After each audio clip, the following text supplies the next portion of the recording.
ई ज्ञान विज्ञान चैनल और आज हम पढ़ेंगे चैप्टर नंबर 7 का ही आगे का part second, control and coordination in plants. बच्चों, पढ़ने से पहले प्लीज मेरे चैनल को लाइक कीजिए। आपको वीडियोस पसंद आ रहे हैं तो प्लीज शेयर कीजिए एंड सब्सक्राइब करना मत भूलिए। ओके बच्चों, तो अब हमको ये देखना है कि कंट्रोल एंड कोऑर्डिनेशन प्लांट्स में कैसे होता है। बच्चों, हमने एनिमल्स में तो देख लिया, मतलब ह्यूमन बींग्स में भी हमने देख लिया कि किस तरीके से इलेक्ट्रिकल इम्पल्सेस न्यूरॉन से जाते हैं और हमारे सारे मतलब जो रिएक्शंस होते हैं वो सब होते हैं। तो ठीक है, पर बच्चों जरूरी नहीं है। एक तो मल्टी सेलुलर ऑर्गेनिज्म में, प्लांट्स की तो छोड़िए, मल्टी सेलुलर ऑर्गेनिज्म में भी ऐसा होता है कि ये जो इलेक्ट्रिकल इम्पल्सेस आपको पता है कहाँ पर होते हैं, जहां नर्व्स होती है, नर्व्स में कंडक्ट करते हैं ना ये इलेक्ट्रिकल इम्पल्सेस। तो हमारी बॉडी में जरूरी नहीं है कि ये नर्व टिश्यूज हर जगह पर हो।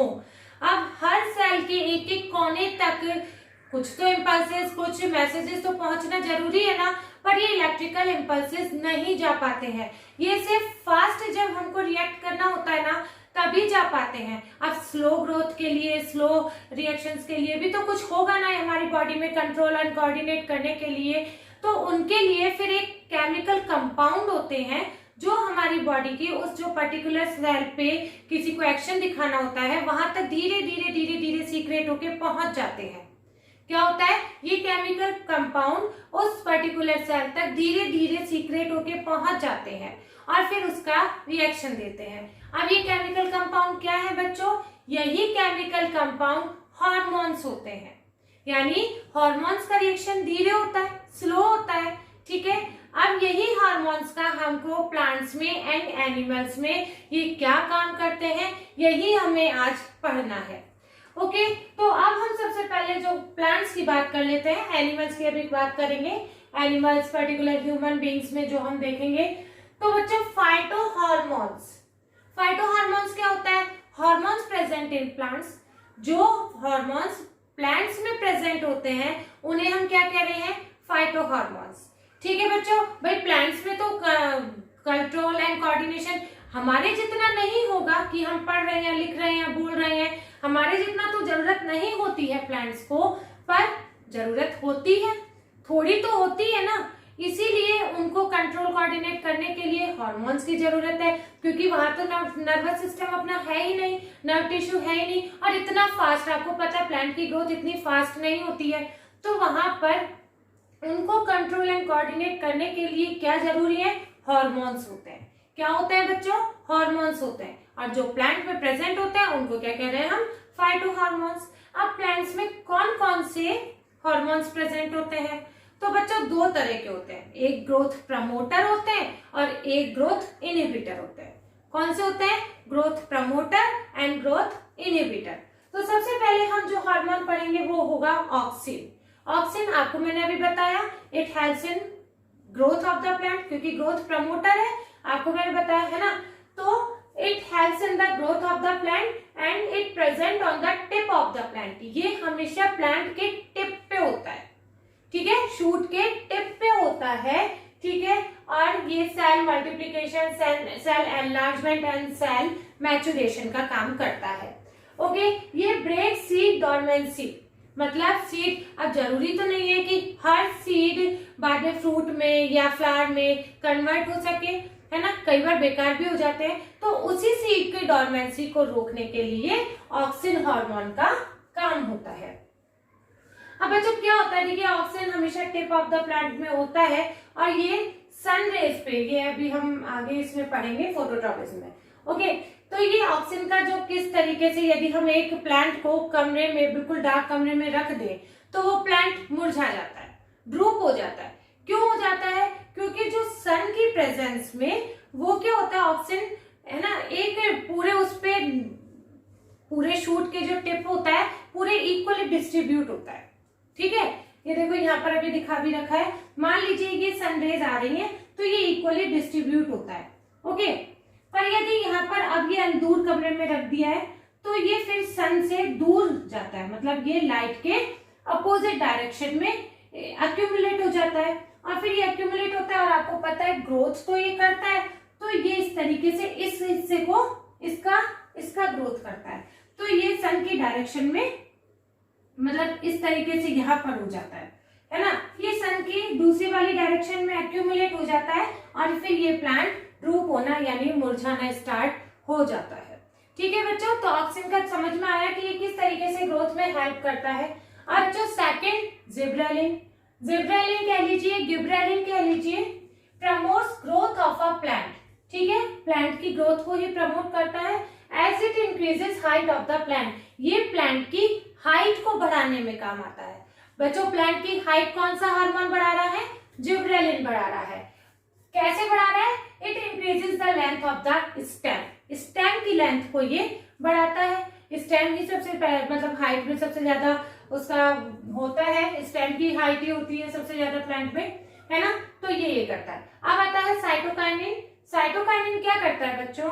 Helps in closing of the stomata, helps in closing of stomata. बच्चों जो जीरोफाइट्स होते हैं, जीरोफाइट्स कौन होते हैं? जो डेजर्ट्स में प्लांट्स पाए जाते हैं। अब डेजर्ट्स में जो प्लांट पाए जाते हैं, आप लोगों को पता है कि उनमें वाटर लॉस को रोकने के लिए स्टोमेटा को बंद करना होता है, क्योंकि आपको पता है स्टोमेटा से नहीं तो वाटर वेपर के उसमें निकलता रहता है, ऐसे तो फिर उनमें डेफिशिएंसी आ जाएगी वाटर की, उनको वाटर स्टोर करना होता है, तो उनको स्टोमेटा बंद करके रखने होते हैं। तो वो जो स्टोमेटा बंद करने का काम करता है वो कौन करता है? साइटोकाइनिन। ठीक है, तो ये तो हमने पढ़े 3 ग्रोथ प्रमोटर। अब जो ग्रोथ इनहिबिटर हम हार्मोन्स पढ़ेंगे उनमें सबसे मेन है एब्सिसिक एसिड। कौन सा है बच्चों? Abscisic acid. एब्सिसिक एसिड क्या कर रहा है? Inhibit the growth of the plant shedding of leaves, plant की ग्रोथ को रोकने का काम करता है। मतलब जब उसका एंड का टाइम आ जाता है, उसकी डेथ को प्रमोट करता है कि भाई अब इसकी लाइफ पूरी हो रही है ना। और ये लीव्स जैसे पतझड़ होता है ना, पत्तियां झड़ने लग जाती है, तो helps in shedding of the leaves. Okay, ऐसे इथाइलिन है, एक और हार्मोन है, ये भी क्या करता है बच्चों? फ्रूट जब अब पकने लग गया है तो helps in ripening of the fruit and vegetables, उनको पकाना शुरू करता है। और ये भी ग्रोथ इनहिबिटर है, ये भी ग्रोथ को रोकता है और शेडिंग ऑफ द लीव्स यानी पत्तियों को झड़ने में हेल्प करता है। ओके बच्चों, तो ये तो हमने ये 5 हार्मोन्स पढ़े हैं प्लांट के बारे में। अब प्लांट्स के कुछ मूवमेंट्स होते हैं। ठीक है, प्लांट्स के कुछ मूवमेंट्स होते हैं, वो देख लेते हैं कौन कौन से मूवमेंट होते हैं। सबसे पहला है ट्रॉपिक मूवमेंट। ठीक है, ट्रॉपिक मूवमेंट किन्हें कहते हैं? The movement caused in plant in response to stimulus. क्या कह रहे हैं? The movement caused in plant in response to stimulus. Stimulus क्या होता है बच्चों? Any change in environment, any change in environment. तो यानी स्टिमुलस के रेस्पॉन्स में जो मूवमेंट हो रहा है उसे हम कह रहे हैं ट्रॉपिक मूवमेंट। तो सबसे पहले कौन सा है? फोटोट्रॉपिज्म। कौन सा है बच्चों? फोटोट्रॉपिज्म। फैक्ट है, इसकी डेफिनेशन क्या लिखोगे? The movement caused in plant in response to light. Light यानी जो लाइट के उसमें करता है, जिसका स्टिमुलस लाइट होगा उसको हम क्या कहते हैं? फोटोट्रॉपिज्म। जैसे सनफ्लावर होता है, आपको पता है सन की डायरेक्शन में ही बढ़ता है, ग्रोथ बहुत धीरे होती है पर वो सन की डायरेक्शन में ही होता है, तो वो कौन सा मूवमेंट हुआ? फोटोट्रॉपिज्म। अब है जियोट्रॉपिज्म। जियोट्रॉपिज्म में क्या कौन सा स्टिमुलस होगा बच्चों? ग्रेविटी होगा, है ना। ग्रेविटी में क्या होता है बच्चों कि आपको पता है अर्थ की ग्रेविटी नीचे की साइड रहती है अपनी, तो वो ग्रेविटी की डायरेक्शन में ही उनकी ग्रोथ होना, यही तो है the movement caused in plant, है ना। तो उनका मूवमेंट होना डायरेक्शन, ग्रेविटी की डायरेक्शन में होना, उसको हम क्या कहेंगे? जियोट्रॉपिज्म। आपको बच्चों पता है कि कोई भी प्लांट होता है उसका रूट सिस्टम तो नीचे की साइड होता है यानी towards the gravity, and shoot system oppositely growth करता है। तो इसीलिए रूट को तो हम क्या कह रहे हैं? Positively geotropic. क्या कह रहे हैं? Positively geotropic. एंड स्टेम को क्या कह रहे हैं? Negatively geotropic. अब आता है क्या? कीमोट्रॉपिज्म। कीमोट्रॉपिज्म में स्टिमुलस क्या होगा? केमिकल होगा बच्चों। ऑफ कोर्स नाम आपको नाम से पता लग रहा है, कीमोट्रॉपिज्म में केमिकल होगा। केमिकल, अब हमने फर्टिलाइजेशन में पढ़ा था कि मेल गैमेट यानी मेल गैमेट मतलब पॉलन ग्रेन, पॉलन ग्रेन जब स्टिग्मा पर आता है, ये देखो जब हमने ये वाला स्ट्रक्चर देखा था, ये देखा था ना, यहाँ पर पॉलन ग्रेन आया और इसमें पॉलन ट्यूब का ग्रोथ होती है और ये यहाँ पर फीमेल गैमेट से मिल जाता है ना, यहाँ पर फीमेल गैमेट होता है एग। ये फीमेल गैमेट ही केमिकल स्टिमुलस का यहाँ काम करता है ना, और इसी की डायरेक्शन में इसका इसका मूवमेंट होता है, यानी growth of the pollen tube. कौन सा एग्जाम्पल हुआ? कीमोट्रॉपिज्म। बच्चों एग्जाम्पल आपको याद ही करने हैं। हाइड्रोट्रॉपिज्म जैसा कि वाटर स्टिमुलस होगा, रूट होती है, वाटर की डायरेक्शन में ग्रो करती है ना मूवमेंट, तो वो क्या होगी? हाइड्रोट्रॉपिज्म हुआ। थिग्मोट्रॉपिज्म क्या होता है बच्चों? थिग्मोट्रॉपिज्म में क्या होगा? टच होता है, ठीक है, टच उसका स्टिमुलस होगा। बच्चों आपको पता है जैसे बेल टाइप होती हैं वो ग्रो नहीं कर पाती है, फिर उनको जैसे ही किसी का भी सहारा मिलता है, वो सहारा मतलब टच होता है, तो वो टच होके ऐसे कॉइल के ग्रो करने लग जाती है ना। तो वही वो यहाँ वो काम कर रहा है, टच उसका स्टिमुलस हुआ और उस मूवमेंट को हम क्या कह रहे हैं? थिग्मोट्रॉपिज्म। ठीक है बच्चों, तो इस तरीके से हमने ट्रॉपिक मूवमेंट्स देख लिए, फोटोट्रॉपिज्म, जियो, कीमो, हाइड्रो, थिग्मो। अब जो दूसरी तरह का मूवमेंट है वो है नास्टिक मूवमेंट। कौन सा है मूवमेंट बच्चों? Nastic movement. नास्टिक मूवमेंट में क्या हो रहा है? These are the movements that occur in the direction of stimulus. देखो बच्चों, वो तो हो रहा था स्टिमुलस को रेस्पॉन्स करना था, ये स्टिमुलस की डायरेक्शन में ही हो रहा है। कैसा हो रहा है? इन the direction of the stimulus. Example touch me not plant. Touch me not plant को देखो साइंटिफिकली तो क्या कह रहे हैं? Mimosa pudica.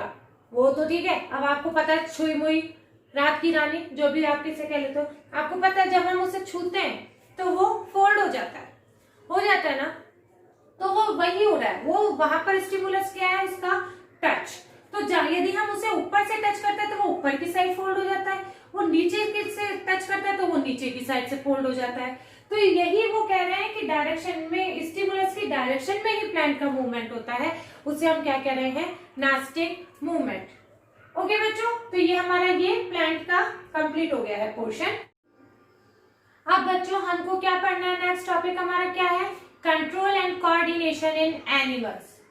आपको बताया था शुरू में भी मैंने, जब प्लांट से स्टार्ट किया था तो उसमें भी यही बताया था कि देखिए बच्चों, हमारी बॉडी में जो इलेक्ट्रिकल इम्पल्सेस है वो तो नर्व के थ्रू हमारी बॉडी में हर सेल तक हर सेल तक नहीं, पर जहाँ इंस्टेंट हमें करना होता है वहां पहुंच जाते हैं। पर कई बार ऐसा भी होता है कि वो इलेक्ट्रिकल इम्पल्स, क्योंकि जहाँ हर जगह तो नर्व सेल्स नहीं होती है ना, तो फिर हमारी बॉडी में वो इम्पल्सेस कैसे जाएंगे? इलेक्ट्रिकल इम्पल्सेस जा नहीं सकते हैं, तो उनके लिए भी तो कोई केमिकल कंपाउंड होगा जो हमें हमारी बॉडी में रिएक्ट करेगा स्टिमुलस के लिए। तो वही बात है कि हार्मोन्स क्या होते हैं, जो आपको मैंने शुरू में भी बताया था, केमिकल कंपाउंड्स होते हैं। तो hormones that are certain chemical release in our body that help in control and coordination. जो हमें कोऑर्डिनेशन एंड कंट्रोल के लिए हेल्प करेंगे जो केमिकल कंपाउंड, उन्हें हम क्या कहते हैं? हार्मोन्स कहते हैं। अब ये हार्मोन्स एनिमल्स में, प्लांट्स में तो अलग थे, ठीक है, अब प्लांट्स एनिमल्स में लाइक ह्यूमन बीइंग में भी कौन सीक्रेट करता है बच्चों? Endocrine gland. कौन सीक्रेट करता है? Endocrine gland. ओके, आपको पता है बच्चों दो तरह की ग्लैंड्स होती हैं, एक एक्सोक्राइन ग्लैंड और एक एंडोक्राइन ग्लैंड। क्या डिफरेंस होता है एक्सोक्राइन ग्लैंड और एंडोक्राइन ग्लैंड में? एक्सोक्राइन ग्लैंड जो होती है ना, उनके पास डक्ट होता है। मान लीजिए ये कोई भी एक ग्लैंड है, ओके, तो इनके पास एक ये डक्ट होता है जिससे ये अपने सीक्रेशन को टारगेट ऑर्गन तक, टारगेट सेल तक पहुंचा देती है।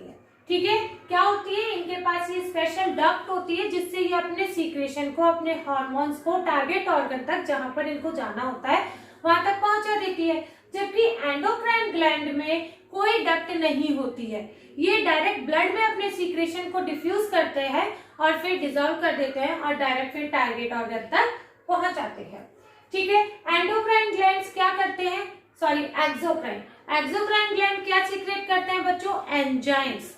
एक्सोक्राइन क्या करते हैं? एंजाइम्स। आपने डाइजेस्टिव सिस्टम में बहुत सारे एंजाइम्स देखे थे, हमारे माउथ में भी देखे थे, हमारे स्टमक में भी देखे थे, बहुत सारे एंजाइम्स हर जगह देखे थे आपने, पैक्सिन वगैरह, तो है ना, वो क्या करते हैं? वो एक्सोक्राइन ग्लैंड होती है। एंडोक्राइन ग्लैंड क्या सीक्रेट कर रही है बच्चों? हार्मोन्स।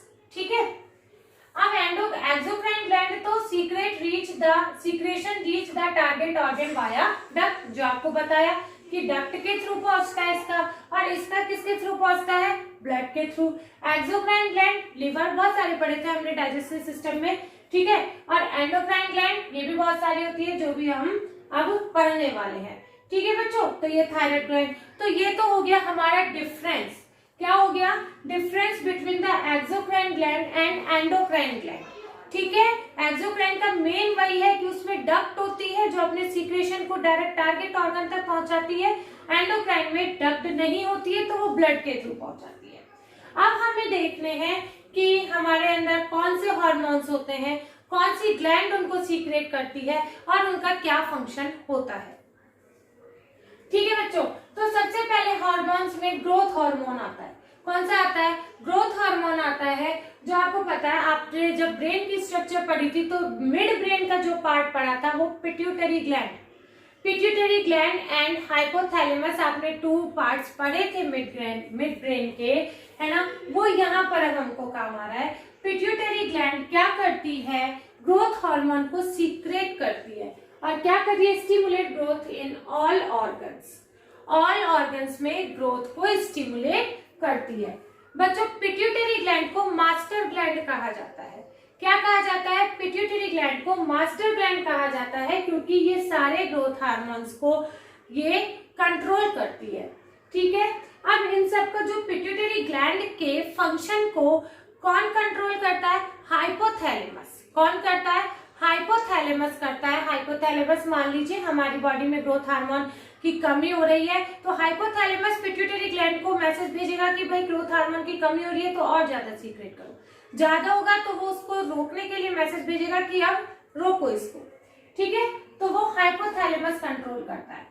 अब यदि ये ग्रोथ हार्मोन ज्यादा सीक्रेट हो गया, बच्चों हार्मोन्स का एक्सेस भी नुकसान है, हार्मफुल है, और उसका मतलब लेस अमाउंट भी नुकसान करता है। ठीक है, यदि ये एक growth hormone secret in excess तो क्या हो जाएगा, जाइजेंटिज्म। मतलब आप देखोगे कई बार बहुत लंबे चौड़े आदमी भी होते हैं, बहुत लंबे चौड़े इंसान होते हैं, उनमें क्या हो रहा है, ये ग्रोथ हार्मोन ज्यादा सीक्रेट हो रहा है, और वही हो जाएगा कम होने पर ड्वार्फिज्म। क्या हो जाएगा, कम होने पर ड्वार्फिज्म हो जाएगा, बहुत कम लोगों की हाइट रह जाती है।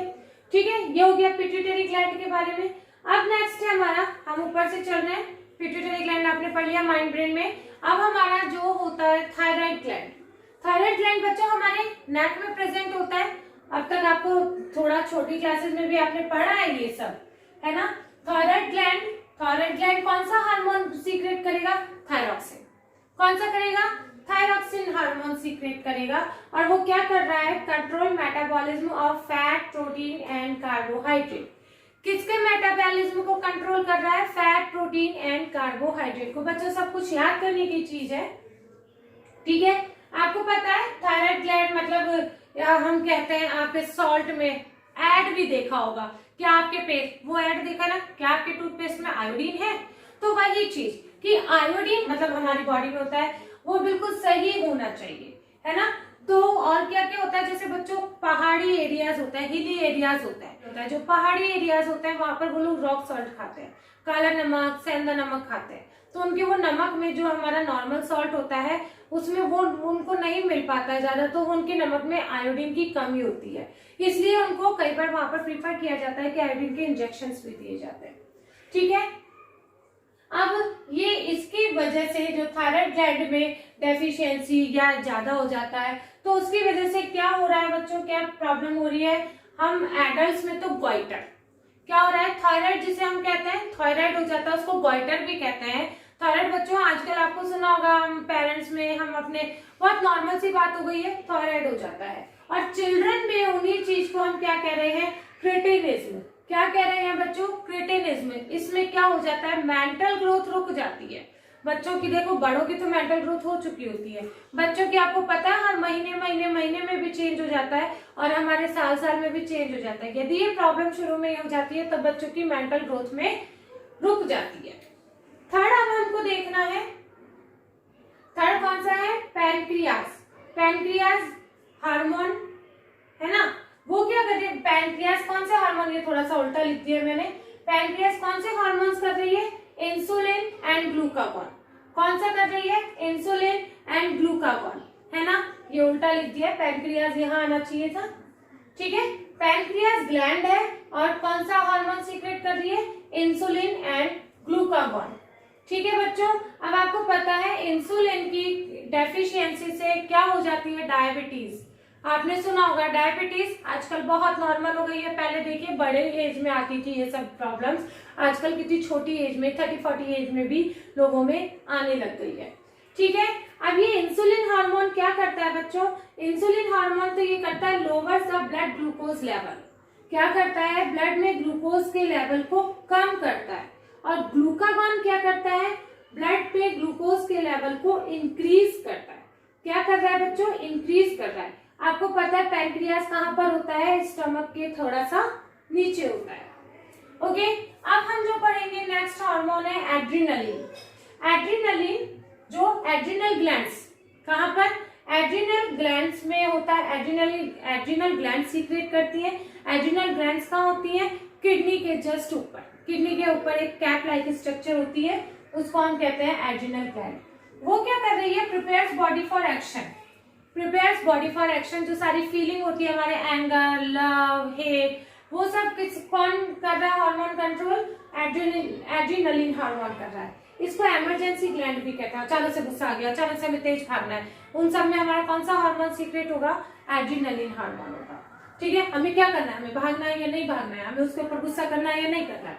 तो वो एड्रिनलिन हार्मोन कंट्रोल करता है। अब आता है बच्चों ओवरीज एंड टेस्टिस के बारे में, आपने पढ़ा भी है रिप्रोडक्टिव सिस्टम में। ओवरीज जो फीमेल में होती है, female organ system, female reproductive part होता है ना। ओवरीज आपको पता है दो तरह के हार्मोन सीक्रेट करता है, oestrogen and progesterone. Oestrogen and progesterone, ठीक है, ये development of female sex organs and regulates menstrual cycle. ठीक है, फीमेल सेक्स ऑर्गन्स और सेकेंडरी फीमेल जो सेक्स कैरेक्टरिस्टिक होते हैं उनको ये डेवलप करता है ना, और मेंस्ट्रुअल साइकिल को कंट्रोल करते हैं ऑस्ट्रोजन एंड प्रोजेस्टेरॉन हार्मोन्स। इसी तरीके से मेल में कौन से होते हैं? टेस्टिस क्या सीक्रेट करती है? टेस्टोस्टेरोन। वो मेल सेक्स ऑर्गन्स का डेवलपमेंट करते हैं और उसमें क्या होता है?